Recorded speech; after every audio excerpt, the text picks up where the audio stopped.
जीतने वाले कभी हार नहीं मानते और हार मानने वाले कभी जीतते नहीं है।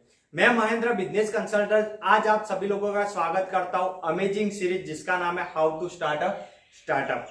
मैंने आपको इसमें पहले भी बताया था कि 24 स्टेप्स होते हैं जिसके बेस पे आप एक सक्सेसफुल स्टार्टअप कर सकते हो, और हमने आगे के वीडियो में 4 स्टेप्स के बारे में बताया था, और आज हम एक और स्टेप्स के बारे में समझेंगे जो है परफेक्ट कस्टमर पर्सोनाज।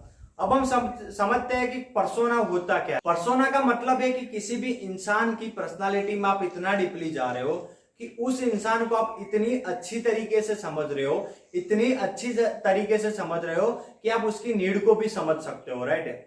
और जब आप आपकी कस्टमर की नीड को समझ लेते हो तो उसके बाद आप उस कस्टमर की बर्निंग प्रॉब्लम को भी डिफाइन कर सकते हो। जब आप अपने कस्टमर की बर्निंग प्रॉब्लम की डेफिनेशन मिल जाती है तो आपके स्टार्टअप्स को सक्सेसफुल होने से कोई नहीं रोक सकता, राइट। इसलिए मैं आपको बता रहा हूं कि ये वीडियो बहुत इंपॉर्टेंट है। इस कस्टमर पर्सोना के डिफाइन करने की सारी प्रोसेस में पूरे 4 स्टेप्स है। पहला स्टेप है कि आप अपनी टीम के साथ बैठिए और पर्सोनास की डेफिनेशंस को क्रिएट करें। दूसरा स्टेप है कि बहुत सारे एंटरप्रेन्योर्स इसमें अटक जाते हैं, राइट। वो बहुत ज्यादा टाइम लगा लेते हैं, ये सोचते हैं कि मैंने पर्सोना सही बनाया है या नहीं बनाया, राइट।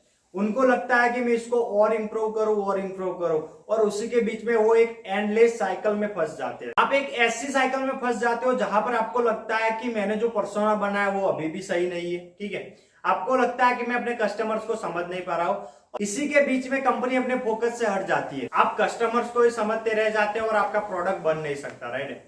इस स्टेप में आपको ये बात का ध्यान रखना है कि अगर आपने फर्स्ट लेवल पे 4 से 6 हफ्ते के अंदर प्राइमरी रिसर्च कर ली और उसके बाद आपने एक एंड यूजर प्रोफाइलिंग क्रिएट कर दिया, तो आप 8वें या 9वें हफ्ते के आसपास जाकर आप अगर पर्सोना बना रहे हो तो आप उससे आगे बढ़िए, ठीक है। आप अपना प्रोडक्ट बनाइए और मार्केट में उतारिए।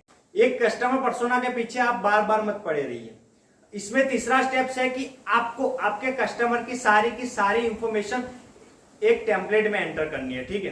ये टेम्पलेट में क्या क्या इंफॉर्मेशन एंटर करनी है वो मैं आपको आगे बताऊंगा, लेकिन ये सारी की सारी इंफॉर्मेशन एक स्पेसिफिक इंफॉर्मेशन होनी चाहिए, राइट।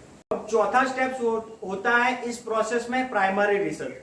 अब प्राइमरी रिसर्च के बारे में मैंने आपको अगले वीडियोस में भी बताया था, अगर आपने नहीं देखे तो जाइए और वहां से देख लीजिए ताकि आपको एक क्लियरिटी मिल जाएगी, ठीक है। ये प्राइमरी रिसर्च एक ऐसी मेथड है जिसके बेस पे आप एक परफेक्ट कस्टमर पर्सोना बना सकते हो, राइट। अब हम समझते हैं कि कस्टमर पर्सोना के टेम्पलेट में कस्टमर्स की क्या क्या इंफॉर्मेशन होनी चाहिए। पहले आ जाता है बैकग्राउंड। आपको इसमें कस्टमर ने कहाँ पे स्टडी की, कस्टमर ने ग्रेजुएशन कहाँ से की, ये सारी चीजें आपको लिखनी होती है। दूसरे नंबर पर आ जाता है डेमोग्राफिक्स। अब आपको इसमें लिखना है कि कस्टमर की एज क्या है, कस्टमर का जेंडर क्या है, राइट। कस्टमर कहाँ पे रहता है, कस्टमर की एनुअल इनकम क्या है, ठीक है। तो ये सारी चीजें आपको डेमोग्राफिक्स में लिखनी है। तीसरा हो जाता है गोल। आपको लिखना है कि आपका कस्टमर का गोल क्या है, आपका कस्टमर 3 या 5 साल में कहां तक पहुंचना चाहता है, वो किस टाइप की इनकम को अचीव करना चाहता है, राइट। चौथा स्टेप यहाँ पे है हॉबीज एंड इंटरेस्ट, राइट।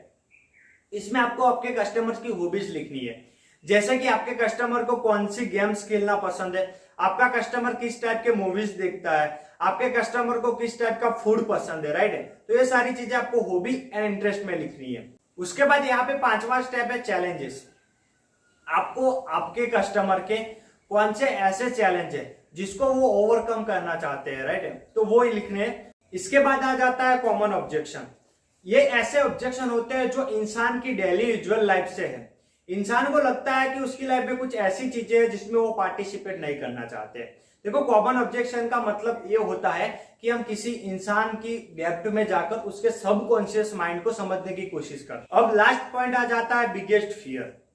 आज आपका कस्टमर जिस भी जगह पे है, जिस भी लेवल पर है, वहां पर उसको सबसे ज्यादा डर किस चीज से लगता है? क्या खोने से डर लगता है, क्या पाने से डर लगता है, ठीक है। तब जाके आप एक परफेक्ट कस्टमर पर्सोना बना सकोगे। अब मैं आपको एक इंपॉर्टेंट पॉइंट बताने वाला हूं कि कस्टमर पर्सोना किसी भी कंपनी के लिए एक जैसे नहीं होंगे। मल्टीपल कस्टमर पर्सोना भी हो सकते हैं। जैसे कि आज आपके पास प्रोडक्ट एक्स है, कल आपने प्रोडक्ट XY लॉन्च कर दिया या फिर XYZ लॉन्च कर दिया, ठीक है। तो आपके ये मल्टीपल प्रोडक्ट्स हो गए, तो उन सबके लिए अलग अलग कस्टमर पर्सोना हो सकता है, राइट। तो जैसे आपके हर एक प्रोडक्ट के लिए अलग अलग कस्टमर पर्सोना होगा, वैसे ही मल्टीपल कंपनीज में अलग अलग कस्टमर पर्सोना होंगे और होने ही चाहिए, राइट। देखो, आपको इस बात पे ध्यान नहीं देना कि आपका कस्टमर पर्सोना सही है या गलत है। आपको तो ध्यान इस बात पे देना है कि इसमें से कौन सा कस्टमर पर्सोना सबसे ज्यादा रीच है, सबसे ज्यादा इंफॉर्मेशन रीच है, राइट। अब आपको करना क्या है, आपको अपनी टीम के साथ बैठना है, चाहे वो सेल्स की टीम हो, मार्केटिंग की टीम हो या टेक्नोलॉजी की टीम हो, सबके साथ बैठिए और एक परफेक्ट कस्टमर पर्सोना बनाइए। अगर आप इस चैनल पे नए आए हो तो चैनल को सब्सक्राइब कीजिए और इस वीडियो को लाइक करने के लिए, शेयर करने के लिए और चैनल को सब्सक्राइब करने के लिए आप सभी लोगों का धन्यवाद।